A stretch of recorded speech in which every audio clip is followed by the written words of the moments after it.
Hello दोस्तों, आज हम देखेंगे एक जापानी सुपर हीरो फिल्म इनुयशी की।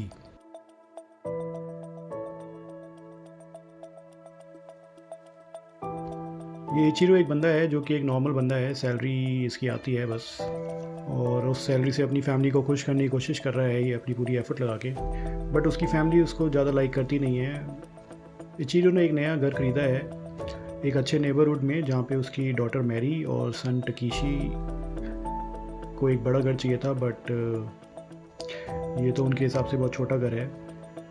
बट इचिरो के पास इतना ही पैसा था तो वो इस यही घर ले पाया।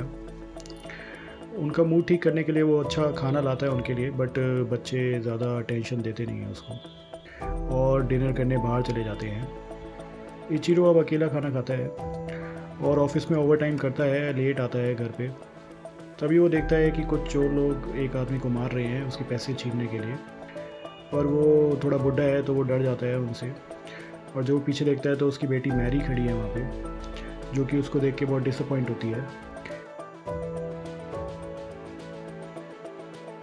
तभी इचिरो अपने घर के सामने बैठा है और उसके पास एक कुत्ता आता है और उस कुत्ते के पास एक चिट्ठी है जिस पे उसका नाम लिखा है नेको। उस पर लिखा है कि इसका प्लीज़ ख्याल रखो। पर उसकी जो वाइफ है वो उसको कहती है कि इस कुत्ते को भगा दो यहाँ से, और उसकी मेडिकल रिपोर्ट भी देती है उस जिसमें लिखा है कि उसको एक चेकअप और कराना है इचिरो को हॉस्पिटल जाके। वो जाता है तो उसको पता चलता है कि उसको 3rd स्टेज कैंसर है जो उसकी पूरी बॉडी में फैल चुका है और उसके पास कुछ महीने ही हैं जीने के लिए। वो अपनी वाइफ को कॉल लगाता है लेकिन वो काट देती है और उसके बच्चे भी उसके कॉल नहीं उठाते हैं। फिर बाद में इचिरो उस डॉगी के साथ जाता है वॉक पे और सोचता है कि क्या उसकी फैमिली उसके पीछे रोएगी भी आप उसके मरने के बाद। और वो डॉगी को भी छोड़ आता है लेकिन पार्क में चला जाता है उसको छोड़ के। बट सरप्राइजिंगली जो कुत्ता है वो उसको फॉलो कर रहा है, तो उसको लगता है कि यही एक है जो मेरी मेरे लिए केयर करता है। दूसरा एक और दूसरा बंदा पार्क में खड़ा हुआ है, पार्क में बेंच पे बैठा हुआ है। तभी ऊपर से एक ब्राइट लाइट आती है आसमान से और इन लोगों के ऊपर गिर जाती है। दोनों लोग मारे जाते हैं अगले दिन। बट इचिरो जो है वो उठता है पार्क में ही, और हनुको जो डॉगी है वो भी उसके पास है। वो अपना चश्मा उठाता है बट वो देखता है कि वो बिना चश्मे के ही देख पा रहा है। बताता है, पर अचानक से उसका जो हाथ है वो एक वेपन में बदल जाता है, देखिए कैसे। और उसने जो ब्रेकफास्ट खाया है वो उल्टी कर देता है। और उसका जो चेहरा है वो भी देखिए मशीन में कन्वर्ट हो गया है। उसकी बॉडी का हर एक पार्ट अब मशीन बन चुका है। ऐसा लगता है जो लास्ट नाइट जो हमला हुआ था इचिरो पे, ये उसी की वजह से ऐसा हो रहा है। ये शायद कोई एलियन टेक्नोलॉजी है जो कि अपना जिसकी वजह से ये हुआ है। और इसमें अब सुपर ह्यूमन स्ट्रेंथ आ चुकी है इचिरो में। पर वो सिर्फ एंड में इसको टिकटॉक देखने के लिए यूज़ करता है। जो दूसरा बंदा था उसका नाम था हीरो, और इसमें भी सुपर पावर आ चुकी है अब। वो नयाओकी के घर जाता है और एक बर्ड को शूट कर देता है अपनी फिंगर से ही। और वो उसको पार्किंग लॉट में दिखा जाके ये भी दिखाता है कि वो कैसे व्हीकल्स को मूव कर सकता है। क्योंकि है वो हीरो की पावर से बहुत ही हैरान हो चुका है कि ऐसे कैसे हो सकता है। इचिरो को अभी भी समझ नहीं आ रहा। वो सुबह उठता है और वो देखता है कि एक पिजन है जो कि इंजर्ड है रोड के साइड में। वो उसको उठाता है और उसको अपने हाथों से ही ठीक कर देता है और बर्ड फिर से फ्लाई करने लग जाती है। तभी वो सुनता है कि एक माँ है जो अपने बेटे के लिए रो रही है, और उसका जो बेटा है वो बहुत सिक है, हॉस्पिटल में है। वो उसका फेस जाके टच करता है और वो जो किड है वो भी रिकवर कर जाता है जिस तरह से वो पिजन कर गई थी रिकवर। अब अगले दिन नाओकी है, वो क्लास में उसकी लड़ाई हो रही है। हीरो तभी आता है और वो उस बुली को मार देता है। बट मारने की कोशिश करता है, बट नाओकी उसको स्टॉप करता है कि नहीं ऐसा मत करो। होता है एक शियोन करके बंदी है, वो हीरो को बहुत लाइक करती है और उसको वो बताती है कि she is in love with him, उसको प्यार करती है वो। उसकी जो माँ है वो वेट्रेस है एक रेस्टोरेंट में। उसका जो फादर है वो बहुत रिच रिच है, और उसने उसकी मदर को छोड़ दिया है एक दूसरी औरत के लिए। हीरो अपने फादर को लाइक नहीं करता, बट फिर भी वो उसकी फैमिली से मिलने जाता है। अब ऑलमोस्ट मिडनाइट हो गई है और हीरो वापस जा रहा है अपने घर। तभी वो एक और फैमिली देखता है जो कि उसको उसकी नई फैमिली की याद दिलाती है, और एंगर में आके वो उनके घर घुसता है और उन सबको मार देता है।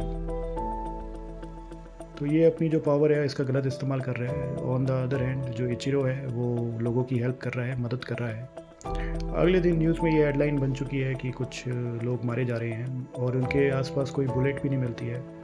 नेओकी को ये पता है, वो थोड़ा घबराया हुआ है हीरो को देख के कि ये ऐसे तुमको नहीं करना चाहिए। हीरो उसको काफ़ी ज़्यादा पैसे ऑफ़र करता है कि तुम चुप रहना, बस तुम कुछ बोलना मत किसी को। वो उससे दोस्ती रखना नहीं चाहता। हीरो अपने घर पहुंचता है, वो देखता है कि उसकी जो मदर है उसको कैंसर है। तभी वो उसके बाहों में आके और रोने लग जाता है कि और बोलता है कि वो उसको मरने नहीं देगा। जबकि इचिरो के घर में बहुत लड़ाइयाँ चल रही है। उसका जो सन है वो पैसे चुरा रहा है उसकी मदर के पास से, और जो मैरी है वो यूनिवर्सिटी नहीं जाना चाहती। उसका जो घर है बिल्कुल बिखरा पड़ा है। इचिरो सबको बताता है कि वो सब कुछ ठीक कर देगा, बट कोई उसकी बात मानता नहीं है, उसको कोई सीरियसली लेता नहीं है। सुन के इचिरो जो है वो रोने लग जाता है अपने रूम में जाके।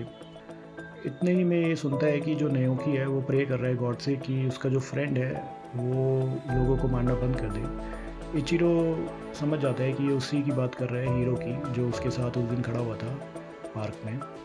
वो उसके पास फ्लाई करके जाता है और उसको पूछता है कि वो कहाँ है। नेओकी उसको बताता है कि वो थोड़ा वायलेंट है, आपको इसके लिए उससे लड़ने के लिए ट्रेनिंग करनी पड़ेगी ताकि वो हीरो को स्टॉप कर सके और लोगों को मारने से। पर ये देखा गया है कि जो हीरो है वो अपनी जो पावर है वो अच्छे से इस्तेमाल कर पाता है, जबकि इचिरो इतना ज़्यादा अच्छे से इस्तेमाल नहीं कर पा रहा है अपनी पावर्स का। अब हीरो जो उसकी मदर है वो डॉक्टर के पास है, जबकि डॉक्टर बताता है कि जो उसके कैंसर सेल थे वो सारे ख़त्म हो गए हैं अचानक से, पता नहीं कैसे। तो उसने उसको गले लगाया होता है ना, तो आई थिंक उसके टच से वो सही हो जाती है। तभी 6 पुलिस वाले आ जाते हैं, इनको घेर लेते हैं तो हीरो को इंटरोगेट करने के लिए कि भाई जो मर्डर हुआ था लास्ट नाइट। हीरो भागने की कोशिश करता है और इस भागने के चक्कर में वो 3 पुलिस वालों को मार भी देता है। अब सबको पता चल चुका है कि हीरो ही है जो मर्डर कर रहा है। उसका जो है न्यूज़ में भी फ़ोटो छप जाती है। उसी दिन जो उसकी फ्रेंड है शियोन, वो उसको ब्रिज पे मिलती है। वो कहती है कि तुम मेरे पास आके रहो, दिक्कत नहीं है। उसकी ग्रैंड मदर भी उसके साथ रहती है। इसी बीच हम देखते हैं कि इचिरो जो है वो शूटिंग करने में मास्टर हो चुका है अपने फिंगर से, जैसे हीरो कर पाता है वैसे वो भी कर पाता है अब। पर उन्हें ये भी पता चलता है कि जो नमक का पानी है उससे इचिरो की पावर पे काफ़ी फ़र्क पड़ता है और उससे एलर्जी हो जाती है उसको। अब हीरो तो मिल नहीं रहा, तो उसकी जो मदर है उस पर जो मीडिया है वो अटैक करने लगती है और इंटरनेट पे काफ़ी ज़्यादा वायलेंट हो रहे हैं लोग उसकी मदर को लेके। ये देख के हीरो काफ़ी परेशान हो जाता है। इसी बीच जो उसकी मदर है वो तो सुसाइड कर लेती है और उसको न्यूज़ चैनल के थ्रू पता चलता है कि उसकी मदर ने सुसाइड कर लिया है। अब वो बहुत गुस्सा हो चुका है और वो मिशन बनाता है अपना कि वो हर एक आदमी को मार डालेगा जिसने उसकी मदर के बारे में बात की थी। पता चलता है कि वो वीडियो कॉल करते हुए भी लोगों को मार सकता है। तो वो हर एक उस बंदे को ढूंढता है जिसने उसकी मदर पे कमेंट किया होता है और उनको मारने लग जाता है। रात जो हीरो है वो शेयन को अपनी रोबोटिक आर्म दिखा रहा है और वो उसको बोलता है कि अब वो ह्यूमन नहीं रहा है और उसको उड़ा के ले जाता है। वो उसने टारगेट किया होता है और मुझे 5 लोग बच जाते हैं और वो बताते हैं कि वो वीडियो कॉल करके ही लोगों को गोली मार रहा है। तभी अचानक से शियोन किचन में है और जो स्नाइपर हैं वो हीरो पे फायर करने लग जाते हैं, बट गलती से गोली शियोन को ही लग जाती है। अब शियोन के पास हीरो का कुछ बचा नहीं है। अब वो बहुत ज़्यादा ही गुस्से में आ चुका है और वो वहाँ से उड़ के चला जाता है। इचिरो को ये सब पता है। वो अपनी फैमिली को बोलता है कि अपने स्मार्टफोन्स यूज़ मत करो, घर पे रहो थोड़े दिन, बट एज़ यूजुअल वो उसकी बात मानते नहीं हैं और सब चले जाते हैं और स्मार्टफोन भी यूज़ करते हैं। इतने में जो हीरो है उसने सारे स्मार्टफोन्स को हैक कर लिया है और टोक्यो में, और वो कहता है कि उसने जापान के अगेंस्ट वॉर डिक्लेयर कर दिया है और वो 12 करोड़ लोगों को मार डालेगा। और वो टाइम नहीं वेस्ट करता और वो उससे एक एक करके लोगों को मारना शुरू कर देता है। कुछ ही देर में वो 100-150 लोगों को मार देता है। अब इचिरो जो है वो भी हैक करने की ट्राई कर रहा है और वो कर लेता है और वो सबको बताते हैं कि अपने स्मार्टफोन यूज़ मत करो। उनका प्लान काम कर जाता है। अब हीरो को पता चलता है कि उसके जैसा कोई और बंदा भी है जिसके पास सुपर पावर है। अब वो अपना प्लान चेंज करता है और वो ऊपर से मिसाइल्स गिराना शुरू कर देता है लोगों पे। ये देख के इचिरो को उसकी लोकेशन पता चल जाती है हीरो की और वो वहाँ पे चला जाता है उसके पास। वो उसको समझाने की कोशिश करता है हीरो को, बट ये लोग लड़ने लग जाते हैं आपस में। इस बीच देखते हैं हम कि इनोसेंट पीपल, बहुत सारे लोग जो हैं वो मर चुके हैं। इतने में वो इचिरो को मैरी की आवाज़ आती है, वो हेल्प की। इचिरो फिर से उसको बोलता है कि तुम ये सब मत करो, बट हीरो सुनता नहीं है। पर जब वो उस नमक का पानी पीता है, अब इचिरो जो है ये नमक का पानी लेकर आया हुआ है अपने साथ, और ये हीरो उसे चुरा लेता है और वो उसको पिएगा बाद में। वो पी भी लेता है उस पानी को, और इचिरो पे बम्बार्डमेंट करता है वो। पर जैसे ही वो इचिरो को मारने वाला होता है, वो जो नमक का पानी है उसको वो अफेक्ट कर रहा है और वो वीक हो रहा है उसकी वजह से। और इसी बीच इचिरो अपनी बेटी को बचाने आ गया है बिल्डिंग में, और वो मरने ही वाली होती है, बट वो उसको टच करके उसको हील कर देता है। इसी बीच हीरो फिर से आ जाता है और इचिरो को मारता है, और मैरी को भी नीचे फेंक देता है वो। इचिरो को अब गुस्सा आ गया, उसकी जो रोबोटिक पावर है वो डबल हो जा रही है।